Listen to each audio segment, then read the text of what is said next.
Hello, I'm Leslie B, and today on Gamefoodie, we're going to be making the most amazing chocolate butterscotch deluxe cheesecake. This cheesecake is rich and decadent, and it's perfect for when you want to impress. Let's get started.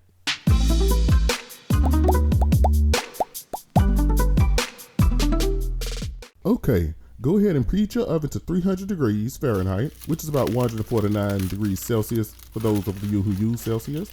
We're going to start with the graham cracker crust. So grab the food processor. In my case, I'm using my all-in-one Ninja blender and food processor. I will have this link below in the description if you're interested.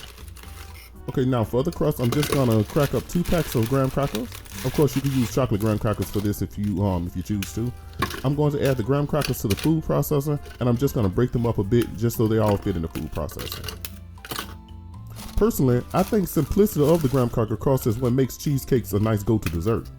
Even if you can't find graham crackers, you could always buy some of those pre-made graham cracker crusts and then just blend them up to make this, This is one of the few crusts where no one would notice the difference. Well, unless of course you run into that weird person who is super opinionated about shortcuts. And if you are that person, welcome to you as well. We have many types of recipes on this channel, ranging from intermediate to advanced, so buckle up. Now this is a great segue into me asking you guys to, do all that YouTube stuff, like liking, sharing, subscribing. Plus, it costs you nothing, and it really helps the channel, so thank you guys in advance. Anyways, once you have as many graham crackers as you can fit into your food processor, go ahead and post them a bit. That will make some room for you to add the rest of your graham crackers.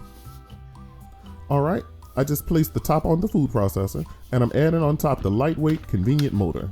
Then I'm going to press and hold to grind the graham crackers down, which should be about 5 to 10 seconds max. Now that looks pretty good. So I'm just gonna go ahead and take off the motor and then take off the top. And then I'm gonna add in the rest of the graham crackers and we'll just go ahead and grind that as well. All right, now once you have the rest of those graham crackers in the food processor, then you're just gonna blend it until you get the texture like croissant. All right, now that should take about another 5 to 10 seconds, but don't go too far. We don't want it into powder. Okay, now that looks pretty good. So now we can go ahead and add the rest of our ingredients. I'm going to add in 1 stick of melted butter. I also want to add 1 tablespoon of good cocoa powder. And even if it's not good cocoa powder, just use it. The cocoa here is not to make it chocolatey, it's just to add more depth of flavor to the crust. My point is, you barely will taste the cocoa, but again, we want that depth of flavor. Now go ahead and reassemble your food processor, and then we're just going to blend this until everything is combined.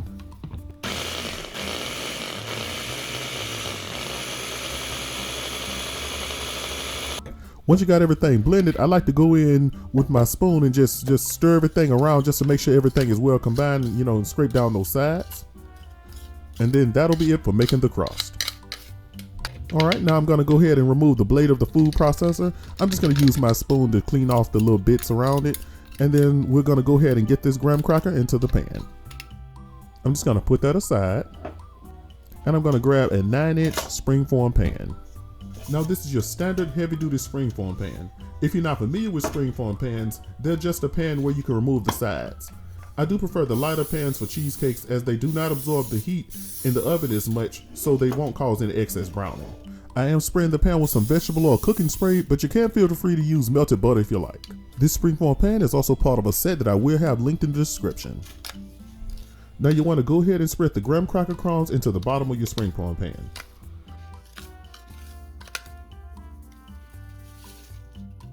I'm just using my spoon to spread the crumbs evenly. Of course, the best tool is to use your impeccably clean hands. You want to press the crumbs to the bottom of the pan and a bit up the sides of the springform.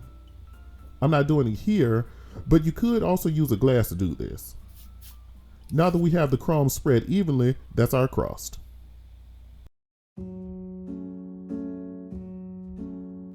Now let's make the filling. Go ahead and grab your bowl.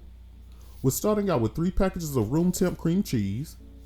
Now that may seem like a lot of cream cheese, and you may be right, but this cheesecake does have a lot of parts. Just trust the process. Which was funny enough said by every hairdresser that you know is about to mess you up. And unlike that bad haircut that I may or may not have gotten once or twice, this is gonna be delicious. Anyways, go ahead and finish opening your packs of cream cheese and then add them to your bowl. Now to soften things, I'm going to mix the cream cheese until smooth. I'm starting out slow because I don't want the cream cheese to go everywhere. And yeah, I probably could have chosen a bigger bowl, but I chose this one. It's just gonna have to work. All right, now that's looking nice and fluffy. That's exactly what we want. Since the cream cheese is nice and fluffy now, we can go ahead and start adding our rest of our ingredients. So I'm grabbing our sugar and I'm gonna add that. Next, I'm gonna just blend in the sugar until it's just combined. We're gonna keep beating that cream cheese and that sugar until it's smooth with no lumps. You also want to stop and periodically scrape down the sides of your bowl, just to get rid of any lumps or any sugar that may be just hiding at the edges of the bowl. And then we're gonna go ahead and keep blending. All right, perfect. Now the mixture is looking smooth and uniform, and that's exactly what I wanted. So I'm gonna go ahead and turn off the mixer. And then we're gonna go ahead and grab our sour cream and we're gonna add the sour cream. Now this is about 1/2 cup of sour cream, and what the sour cream does, it adds lightness to the cheesecake. It also adds a very distinct tang, which I love. All right, now once we got the sour cream added, we're gonna go ahead and continue to blend. And just making sure to go around it, making sure we're getting all that sour cream mixed into our cream cheese. All right, that looks good right there. Next, we're gonna add about 3 tablespoons of flour. And what that flour is gonna do, that's gonna give body to the cream cheese and help hold it together. All right, now go ahead and keep blending. We're just gonna blend that flour until it comes together with the cream cheese mixture. Perfect. Next, we're gonna add our vanilla extract. That's about 2 teaspoons of vanilla extract right there. And then we're gonna crack in 1 egg. Actually, this recipe does call for 3 eggs, but we're gonna be adding them 1 at a time to the mixture and blending them in 1 at a time. All right, now go ahead and blend in the vanilla and blend in the egg. Now we do wanna make sure these are thoroughly blended into the mixture before we crack in the next egg. All right, the mixture is looking uniform, so that's pretty good right there. So next, we're gonna grab the next egg and we're gonna go ahead and crack it in the bowl. Then we're gonna go ahead and keep blending until it's thoroughly blended in, just like we did the first egg. As you can see, cheesecakes are not complicated to make, they're more so time consuming. And by time consuming, I mean usually the best cheesecakes are those who've had time to age. So that means it's not complicated to make them as a confection, but it is complicated as far as if you like on a time crunch. Because me personally, I do like to age my cheesecakes at least 3 days before I cut them. All right, I'm gonna go ahead and add in the last egg. Don't forget to clean up your work surface as well. But we'll go ahead and beat in that egg, and then that's gonna be it for the base of the cheesecake.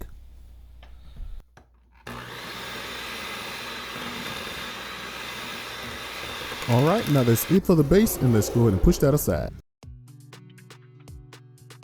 Now let's get to the true stars of this show. We have some white chocolate chips, some semi-sweet chocolate chips, and some butterscotch chips.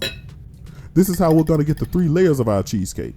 The first thing I'm gonna do, I'm gonna take the butterscotch chips and I'm gonna go microwave them, and we're gonna microwave each one of the different chocolates. That way we can use them in the cheesecake.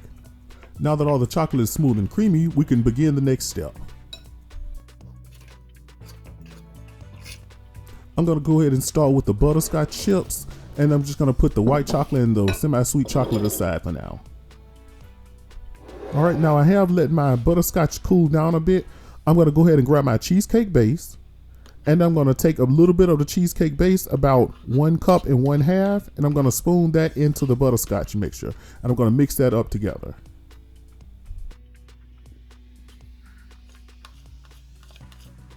Now that was my cup, because I'm using a cup measuring cup right here. And then I'm just gonna go ahead and grab my 1/2 measuring cup as well, and I'm gonna do the 1/2 that way. I know some people may say, well, you don't have to be as precise with this thing, and you probably don't, but me personally, I love being precise when it comes to actual baked goods. Of course, some would also argue, you're using cups, meaning you're baking by volume rather than baking by weight, so are you truly that precise anyway? And I say, phooey on those folks. Sometimes you need to cook by weight, sometimes you can cook by volume. It's really a preference. Well, that and whether your recipe is really finicky or not. Oh, the kitchen conundrum. Anyway, I'm just gonna move this base to the side just a little bit. They'll give me a little more room. And then I'm just gonna mix the 1.5 cup of cheesecake base along with my butterscotch. The trick with doing this is to work kind of quickly. Because there is a change in temperature from the cheesecake base and the actual warm chocolate, you want to mix it quickly because you don't want the chocolate to start seizing up. And it's going to be even more prevalent when we get to the white chocolate, which doesn't have nearly the cocoa content. So go ahead and just start working and mixing pretty quickly. That way you can kind of temper the chocolate up to the temperature of the cheesecake base. Well, technically, I guess we'd be bringing down the temperature of the chocolate. Either way, guys, just remember temperature equilibrium is our friend. Now, once you got something that resembles a nice cheese sauce, you know we're done. Now you're going to repeat these same steps for the semi-sweet chocolate and for the white chocolate. All right, now it's time to assemble the cheesecake. So I'm going to go ahead and grab the graham cracker crust. Now the first layer I'm going to start with is going to be the butterscotch layer. I'm going to pour the butterscotch mixture into the graham cracker crust. As you can see, the butterscotch mixture is a bit thick, but that's not a problem. What we're going to do is just going to go ahead and clean out this bowl, and then we'll just spread it evenly all over the graham cracker crust. Notice I'm starting out spreading from the middle to the sides. That way that'll give us a nice even layer. All right, now that I got that layer relatively even, I'm gonna go ahead and grab my semi-sweet chocolate mixture, and we're gonna go ahead and add that on next. For this layer, I wanna add it in dollops. I'm just gonna add it in different spaces on top of the butterscotch layer. That way, when I spread it smooth, I won't disturb that lower butterscotch layer very much. I like to start out dolloping the chocolate layer around the sides, and then I cover the middle. And then I just kind of fill in everywhere else that doesn't have any bit of the chocolate layer. And at the end, then I like to just smooth everything. Because we dolloped it, again, it's gonna make it a lot easier to spread it on top of that butterscotch layer. See, that's exactly what I want. And I'm just gonna spread the chocolate layer to the edges as well. And then for the white chocolate layer, we're gonna do exactly what we did for the chocolate layer. We're gonna go ahead and spread it in as dollops as well. So remember, just start around the edges and just dollop it just all around the edges, then to the middle, and then just fill in all the little areas with the white chocolate mixture. As you may have noticed, there is a significant difference in the consistency between each one of the mixtures, even though the cheesecake base is divided evenly among the three mixtures. This is due to the presence of cocoa butter. The densest mixture is the butterscotch, as it contains no cocoa butter, while the thinnest mixture is the white chocolate, which contains the highest amount of cocoa butter. This is also the reason why the layers are ordered the way they are. If we put the white chocolate mixture at the bottom, we more than likely get a transference situation in which the butterscotch would be trying to fall to the bottom and the white chocolate would be pushed to the top. In some situations, we might want that, but here, not so much. Perfect. Now we're going to go ahead and bake this on 300 degrees for about an hour, or until the middle is just almost set. All right, the cheesecake is done and it baked up perfectly. So I grabbed it from the oven, and now it's time to go ahead and decorate it. I did let this cool a bit, so now I'm just taking a butter knife and just going around the edges just to dislodge it away from the springform pan. All right, now the edges should be free. We can go ahead and open the latch, and then we're gonna go ahead and remove the ring from around the pan. Look like we lost a few crumbs, which is perfectly normal, especially since we have not aged this cheesecake. Now, doesn't that cheesecake look nice? You could eat it like this, but like I said, time for the decoration. So go ahead and grab 3 Ziploc bags. And you're probably gonna be like, well, why Ziploc bags? Well, I say to you, well, why waste piping bags on something so small? We're only gonna use like a small amount for each bag anyway. So you're gonna go ahead and grab your chocolate. You're gonna really add just about a tablespoon or so of chocolate in each bag. So it's gonna be some butterscotch in one bag, the semi-sweet chocolate in another bag, and then some of the white chocolate in that other bag. All right, now I'm gonna go ahead and microwave these bags until the chocolate is soft. Okay, now there we go. All of our chocolate is melted. All right, I'm gonna go ahead and grab my bench scraper, Then I'm going to grab one of the bags of chocolate and I'm going to use the bench scraper to move the chocolate in the bag just to one side of the bag. And then I'm going to twist it up. That way we can have, I guess you could say, little mini pipette bags. The bag should look just like this when you're done, perfectly ready for piping. All right. Now I'm going to start with the bag with the semi-sweet chocolate. I'm just going to take some scissors. I'm going to cut a little notch into it. That way I can just pipe out just a small stream of the chocolate. I'm just going to do a zigzag and then crisscross pattern across the top of the cheesecake.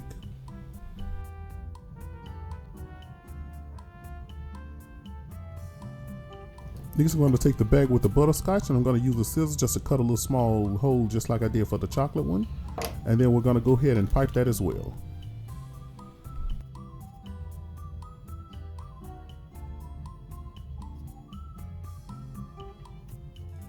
Now this is where I ran into issues. For some reason the white chocolate would not melt as easily as the butterscotch or the semi-sweet chocolate. It wanted to stay stiff and then piped out really thick. Next time I think I might just add some coconut oil to it just to thin it out a little bit, and that should help with piping. Mistakes do happen in the kitchen, and I don't think it's going to hinder this cheesecake. It's going to taste amazing. There we go, just getting on the last of that questionable white chocolate, and we're done. There we are. Now let's go ahead and cut us a slice. There we go. I'm just slowly slicing the cheesecake. You can hear the crunch of that chocolate. Remember to always wipe your knife between cuts. That makes cutting things a lot easier. Now let's complete that slice.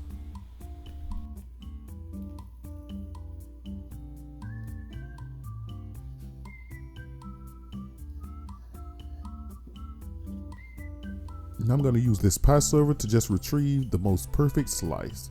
Well, hopefully. And look at that. That's a nice slice of cheesecake, that is. Now we're just going to put it on a nice plate. And that's it. I garnished the plate with some nice blueberries. And now we have to have a taste. Just look at that. Look how creamy that is. Oh my, that's good. You get the sweetness and the slight butteriness from the butterscotch and the white chocolate, and then it is balanced by the slight bitterness of the semi-sweet chocolate. This is truly a complex note of flavors and they work very well together. You're definitely going to want to make this one. It's simply delicious. I'll see you guys in the next video. You have a great one.